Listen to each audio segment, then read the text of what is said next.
Later this afternoon, where I live, we are doing outdoor trick-or-treating. Some other mothers and I began this last year when trick-or-treating in apartment buildings was shut down because of COVID. For those of you who didn't grow up in a city, we don't get the experience typical in American movies and TV shows of walking in the cool autumn air, house to house, running into neighbors and friends. Our Halloween in normal times involves taking the elevator to the top floor, in our case, the 19th floor of the building, and then running painfully from apartment to apartment, checking for the sign to see if they welcome a trick-or-treater, and then racing down a flight of stairs, repeating the exercise, racing down, repeating it. It's tedious. The end result is a ridiculous amount of candy, but something is lost in not being outside, I think, exposed to the autumnal world. But last year, the loss of even our many stared all indoors, something is lost trick-or-treating felt huge. So I reached out to some folks and we decided to create outdoor trick-or-treating where we are. So volunteers set up stations and observed COVID protocol and gave out candy to anyone who walked along. We probably had about 20 stations last year, and not as many trick-or-treaters as I would have hoped, but those who came out loved it. It was a new experience for these city kids. And this year, we have over 50 stations, parents, young folks, community members, and my best guess is that we'll have at least 200 trick-or-treaters. We had gorgeous original posters, artwork posters, coordination with local businesses, and it is clear now that this outdoor trick-or-treating will become one of those long-lasting, happy byproducts of the pandemic. But here's my not so dirty, not really a secret. I've never liked Halloween. As a child, I hated the dressing up part, and I hated the seeing other people in costume part. I think I was not unlike Ramona in our reading this morning. I went through some phases of being shy, also some phases of being desirous of not having too much attention on me, lest someone realize I wasn't what they thought I was, and also some phases of being anxious and overly concerned that others didn't see me. A sort of push and pull between wanting to remain under the radar and hating that I felt unseen. Costumes and the joy and play of Halloween didn't suit me, both because it had the potential to compound a sense of not being seen, and because it had the potential to draw attention. And the cherry on top, of course, was not being able to recognize others, whose masks and costumes obscured their identities. I think the last time I dressed up, I was 8, maybe 9, and I only did it because a friend was over and wanted to go trick-or-treating. So we literally threw on flannels and old plastic yellow play hats for being construction workers. In the last decade, I have learned to embrace some parts of the holiday, though I still don't love dressing up. Pre-COVID, my family would host a Halloween party for friends with a pumpkin vomiting guacamole, hot dogs. No, it's so cool. Hot dogs wrapped in crescent dough so they look like mummies, cupcakes with spiders on them, deviled eggs that look like eyeballs.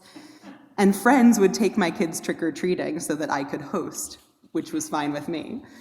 Even last year, I stayed at our outdoor station the whole time and my kids traipsed around with friends. This year, in a very small attempt to face a thing I don't love, in a very small attempt to embrace some of the joy others find in this holiday, in a very small attempt to possess courage and vulnerability when faced with discomfort, I'm not hosting a station, and instead I will walk with my children around the outdoor trick-or-treating to see what my shared work with others has wrought for our community. The duality that I feel on Halloween is definitely not unique to me. Halloween has a long history that is more complex than what we have reduced it to. For thousands of years, people celebrated a festival called Samhain. Many still do. It's the third and final harvest festival of the year. Many believe that during Samhain, the separations between the living and the dead are less distinct.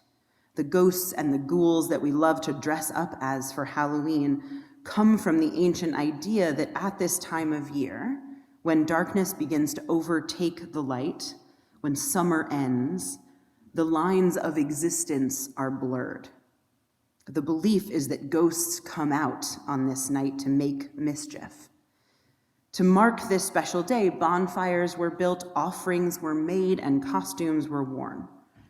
Over time, Samhain and some other harvesting celebrations and some days for remembering the dead were all brought in line so that October 31st, November 1st, and November 2nd became All Hallows Eve, All Saints' Day, and All Souls' Day.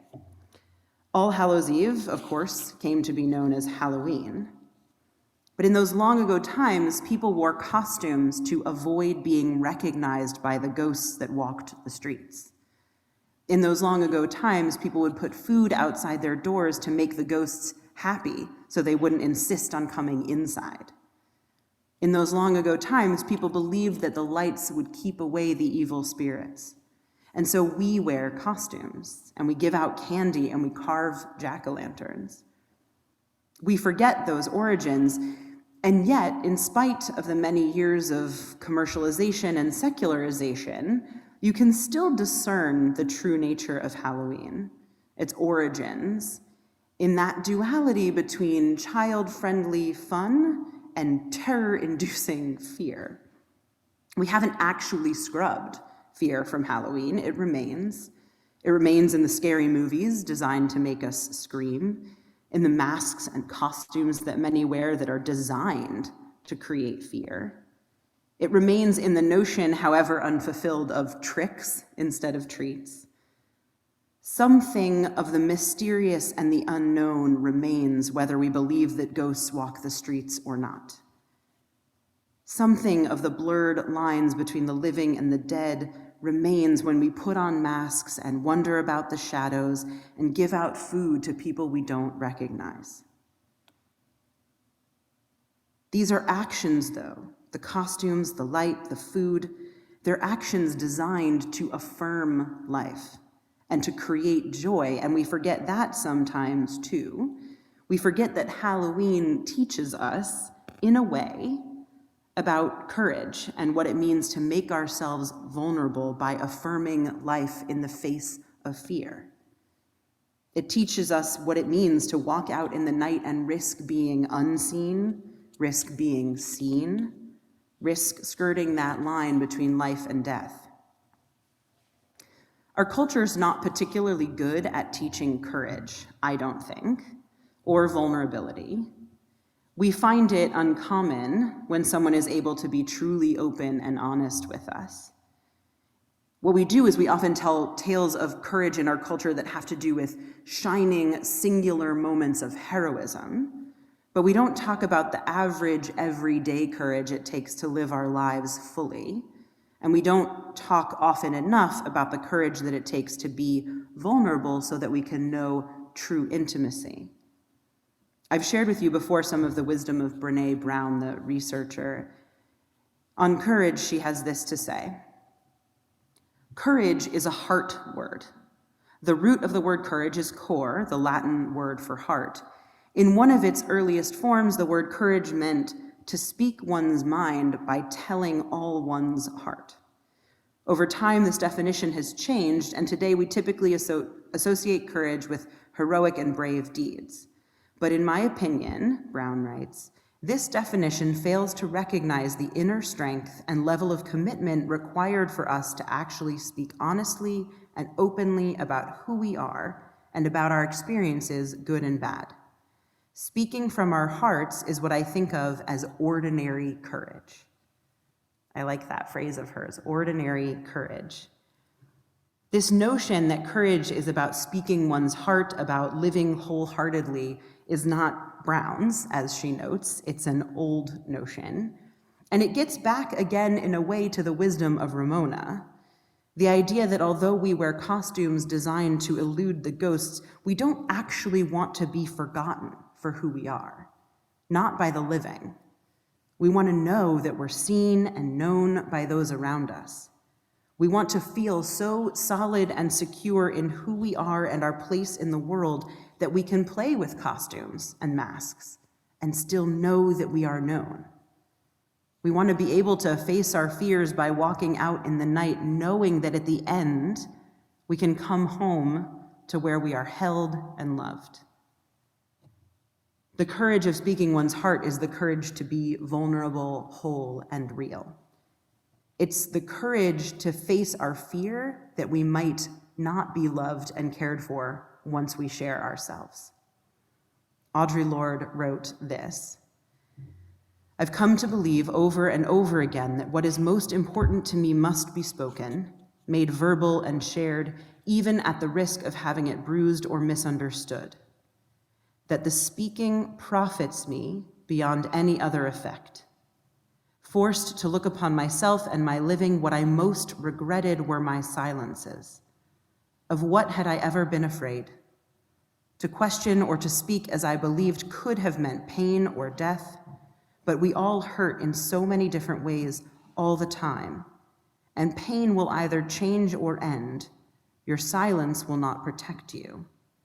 And she goes on, "And of course I am afraid, because the transformation of silence into language and action is an act of self-revelation, and that always seems fraught with danger.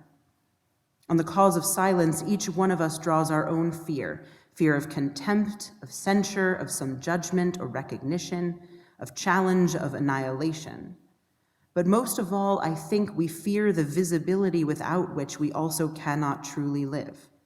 That visibility which makes you most vulnerable is also our greatest strength."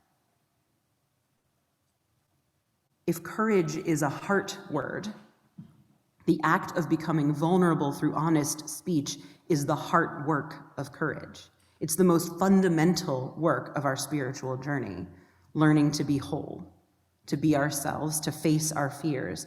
And it's necessary because hiding has never been a solution for fear. It doesn't work.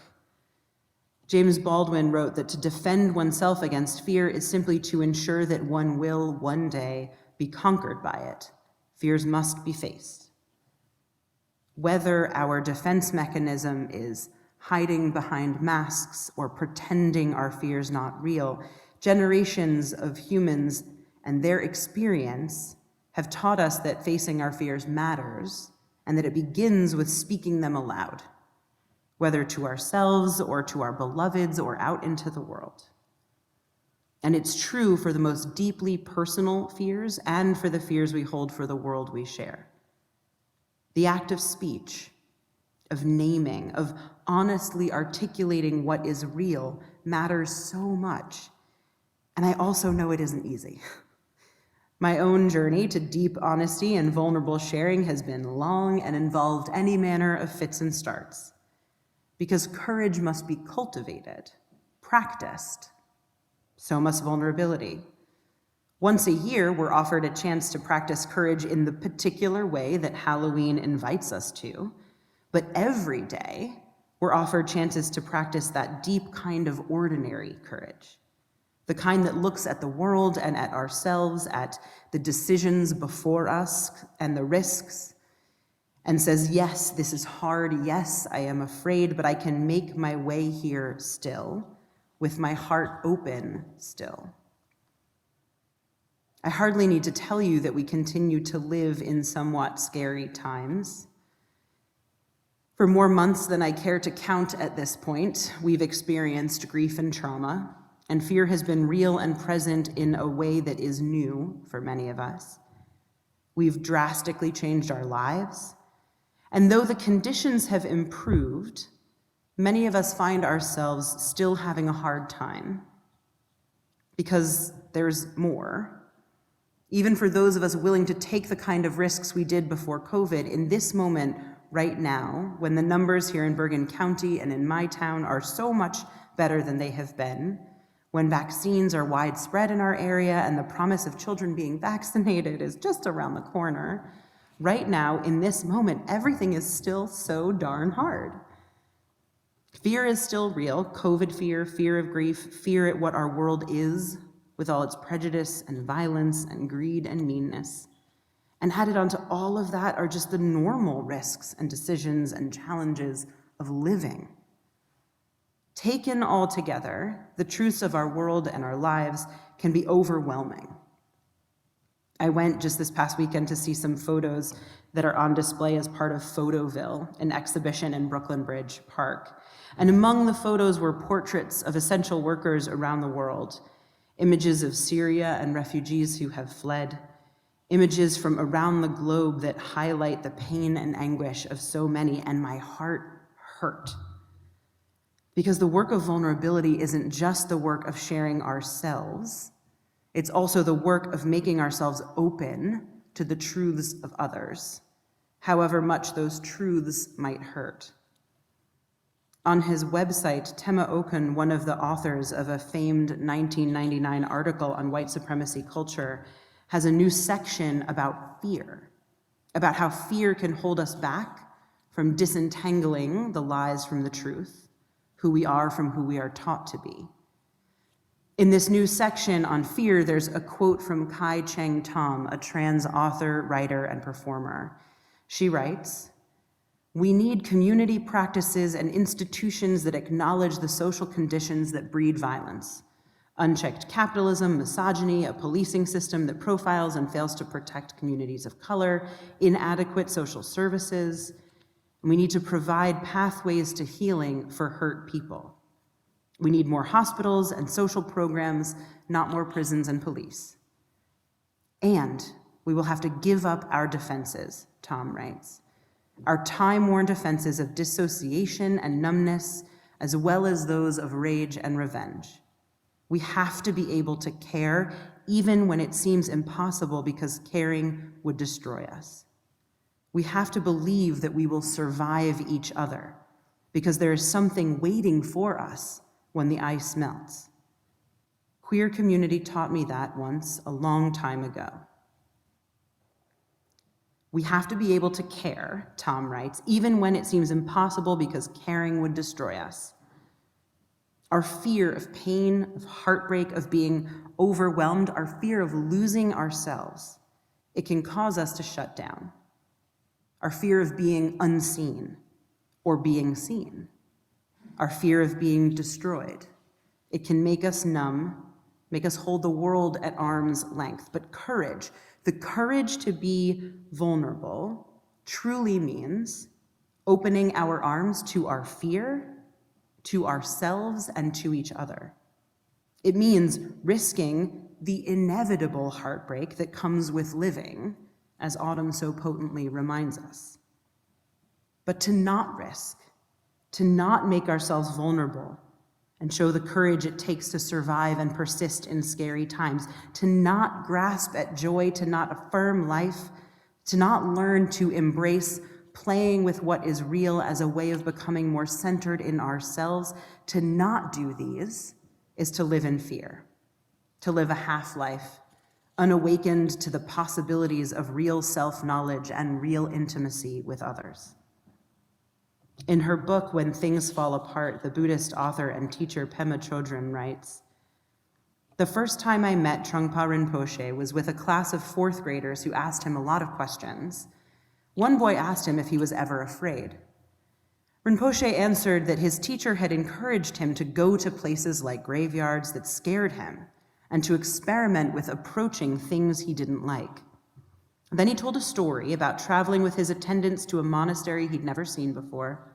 As they neared the gates, he saw a large guard dog with huge teeth and red eyes. It was growling ferociously and struggling to get free from the chain that held it. The dog seemed desperate to attack them. As Rinpoche got closer, he could see its bluish tongue and spittle spraying from its mouth. They walked past the dog, keeping their distance, and entered the gate. Suddenly, the chain broke and the dog rushed at them. The attendants screamed and froze in terror. Rinpoche turned and ran as fast as he could, straight at the dog. The dog was so surprised that he put his tail between his legs and ran away. We can meet our match with a poodle or with a raging guard dog," Chodron writes, "but the interesting question is, what happens next? The spiritual journey says Podrin, involves going beyond hope and fear, stepping into unknown territory, continually moving forward. The most important aspect of being on the spiritual path may be to just keep moving. Now, to be clear, I am not suggesting that the best course is always to run straight at a very big, angry dog. We evolved into some of our fears for good reason. But I am suggesting that too often we are afraid because we've been conditioned to be afraid, or because we want to forestall the natural movements of living a human life. In those moments, when we fear being vulnerable, when we fear speaking our truth, when we fear letting another break our heart, those are the moments we need to push ourselves into the places that make us uncomfortable.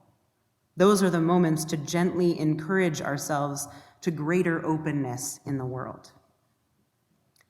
Recently, I listened in on a meeting of activists strategizing how to move their goals forward, and when the meeting came to an end, one of the attendees said goodbye and attached a common French phrase to their leave-taking. Bon courage, she said. One might translate this simply as good luck or hang in there, but the expression really isn't about luck. The literal words are good courage, and the expression is about encouragement, not random chance, but the making of opportunity and future and life by using one's courage, by stepping up and not passively awaiting what will become. Courage is something we practice. We can increase our capacity to be vulnerable. That is spirit work, heart work, the work of living with depth and meaning. Each of us has a courageous heart, even if we don't think of ourselves that way. Each of us has the strength to be vulnerable even when it is hard. Each of us can encourage another, offering a safe place to feel, speak, and be seen. May this Halloween remind us all of the courage that lies within and of what is possible when we risk opening our hearts. So may it be.